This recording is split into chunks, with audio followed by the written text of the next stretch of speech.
ಪೊಲೀಸರಿಗೆ ದೊಡ್ಡ ಮಟ್ಟದ ತಲೆನೋವಾಗಿದ್ದಂದ್ರೆ ಆ ಮೃತದೇಹ ವಿಲೇವಾರಿ ಮಾಡೋದಕ್ಕೆ ಹಣಕ್ಕೆ ಇಲ್ಲಿ ಡೀಲ್ ಕುದುರಿಸಲಾಗಿತ್ತು ಅಂತ 30 ಲಕ್ಷ ಹಣ. ಬಟ್ ಪೊಲೀಸರು ಪರಿಶೀಲನೆ ಮಾಡಿದಂತಹ ಸಂದರ್ಭದಲ್ಲಿ 70 ಲಕ್ಷ ಹಣ ಪತ್ತೆಯಾಗಿತ್ತು. ಆ 70 ಲಕ್ಷ ಹಣದ ಮೂಲ ಯಾವುದು?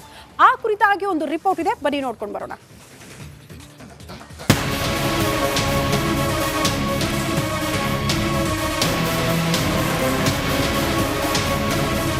ಕರಾಳ ಮುಖ ಬಗೆದಷ್ಟು ಡಿ ಗ್ಯಾಂಗ್ ಕರಾಳ ಮುಖ ಬಯಲಾಗ್ತಿದೆ. ದರ್ಶನ್ ಹುಡುಗರ ರಾಕ್ಷಸಿ ಕೃತ್ಯಗಳು ಒಂದೊಂದೇ ಹೊರಬರ್ತಿವೆ. ಚಿತ್ರ ಹಿಂಸೆ ಕೊಟ್ಟು ರೇಣುಕಾಸ್ವಾಮಿ ಪ್ರಾಣ ತೆಗೆದ ಡೆವಿಲ್ ಹುಡುಗರು. ರೇಣುಕಾಸ್ವಾಮಿ ಸಾವನ್ನಪ್ಪಿದ ಸಮಯ ಕೇಳಿದ್ರೆ ಒಬ್ಬೊಬ್ರು ಒಂದೊಂದು ಉತ್ತರ ಕೊಡ್ತಿದ್ದಾರೆ. ರೇಣುಕಾ ಮೃತಪಟ್ಟ ಸಮಯ ಇನ್ನೂ ನಿಗೂಢ. ಒಬ್ಬೊಬ್ಬ ಆರೋಪಿಯದ್ದು ಒಂದೊಂದು ಉತ್ತರ.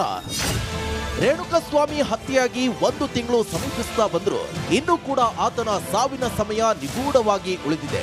ಶನಿವಾರ 4:30ರಿಂದ 5 ಗಂಟೆಯ ಸಮಯದಲ್ಲಿ ರೇಣುಕಾಸ್ವಾಮಿ ಊಟ ಮಾಡಿದ್ದಾನೆ. ಆದರೆ ಆತ ಸಾವನ್ನಪ್ಪಿದ ಸಮಯ ಮಾತ್ರ ಇನ್ನೂ ಕೂಡ ದೃಢಪಟ್ಟಿಲ್ಲ.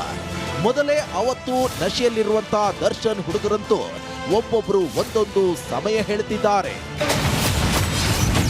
ರೇಣುಕಾ ಕೊಲೆ ಕೇಸ್ನಲ್ಲಿ 83 ಲಕ್ಷ ಹಣ ಸೀಸ್. ದರ್ಶನ್ ಮನೆಯಿಂದಲೇ ಹೋಗಿದೆ 70 ಲಕ್ಷ ಹಣ. ರೇಣುಕಾಸ್ವಾಮಿ ಹತ್ಯೆ ಕೇಸ್ ಸಂಬಂಧ ಪೊಲೀಸರು ಆರೋಪಿಗಳಿಂದ ಬರೋಬ್ಬರಿ 83.65 ಲಕ್ಷ ಹಣವನ್ನ ಸೀಸ್ ಮಾಡಿದ್ದಾರೆ. ಸ್ಫೋಟಕ ಅಂಶ ಅಂದ್ರೆ ಸೀಸ್ ಮಾಡಿದ ಪೈಕಿ ದರ್ಶನ್ ಪಾಲಿನ ಹಣ ಬರೋಬ್ಬರಿ 70 ಲಕ್ಷ. ಎಲ್ಲ ಹಣಕ್ಕೂ ದಾಸನೇ ಮಾಲೀಕ. ಹೀಗಾಗಿ ಪೊಲೀಸರು ದರ್ಶನ್ ಮನೆಯಲ್ಲಿ ಸಿಕ್ಕ ಹಣದ ಬಗ್ಗೆ ಆದಾಯ ತೆರಿಗೆ ಇಲಾಖೆಗೆ ಪತ್ರ ಬರೆದು ವಿಷಯ ಮುಟ್ಟಿಸಿದ್ದಾರೆ. ಸದ್ಯ ರೇಣುಕಾಸ್ವಾಮಿ ಹತ್ಯೆ ತನಿಖೆಯನ್ನ ಪೊಲೀಸರು ಮತ್ತಷ್ಟು ಬಿಗಿಗೊಳಿಸಿದ್ದಾರೆ. ಯಾವುದೇ ಕಾರಣಕ್ಕೂ ಆರೋಪಿಗಳು ಶಿಕ್ಷೆಯಿಂದ ಪಾರಾಗದಂತೆ ತನಿಖೆ ಮಾಡ್ತಿದ್ದಾರೆ. ಬರೋಬ್ಬರಿ 66 ವಸ್ತುಗಳನ್ನ ಎಫ್ಎಸ್ಎಲ್ಗೆ ರವಾನಿಸಲಾಗಿದೆ. ಎಫ್ಎಸ್ಎಲ್ ರಿಪೋರ್ಟ್ನಲ್ಲಿ ಇನ್ನು ಏನೆಲ್ಲ ಸತ್ಯ ಹೊರಬರುತ್ತೋ ಕಾದು ನೋಡಬೇಕು. Bureau report, republic Kannada.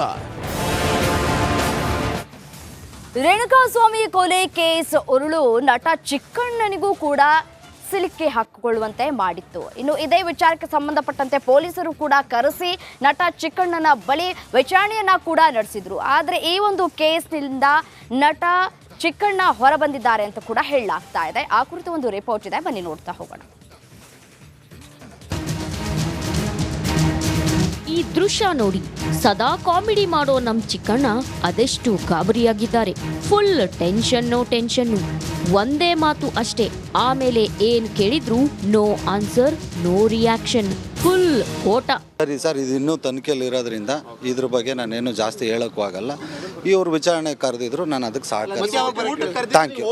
Renukaswamy ಹತ್ಯೆಗೂ ಮುನ್ನ ಸ್ಟೋನಿ ಬ್ರೂಕ್ ಹೋಟೆಲ್ನಲ್ಲಿ ಡಿ ಗ್ಯಾಂಗ್ ಹುಡುಗರು ಎಣ್ಣೆ ಹಾಕ್ತಿದ್ರು. ಈ ಪಾರ್ಟಿಯಲ್ಲಿ ನಟ ಚಿಕ್ಕಣ್ಣ ಕೂಡ ಭಾಗಿಯಾಗಿದ್ರು. ಇದೇ ಕಾರಣಕ್ಕೆ ತನಿಖಾಧಿಕಾರಿಗಳು ಉಪಾಧ್ಯಕ್ಷನ ವಿಚಾರಣೆ ಮಾಡಿದ್ರು. ಖಾಕಿ ಪ್ರಶ್ನೆಗೆ ಕಂಗಾಲಾಗಿದ್ದ ಚಿಕ್ಕಣ್ಣ ಆವತ್ತು ಟೆನ್ಷನ್ ನಲ್ಲೇ ಹೊರಟು ಹೋಗಿದ್ರು. ಆದ್ರೆ ಟೆನ್ಷನ್ ಚಿಕ್ಕಣ್ಣ ಸದ್ಯ ರೇಣುಕಾ ಕೊಲೆ ಕೇಸ್ನಲ್ಲಿ ಸೇಫ್ ಆಗಿರೋ ಲಕ್ಷಣಗಳು ಗೋಚರಿಸುತ್ತಿವೆ.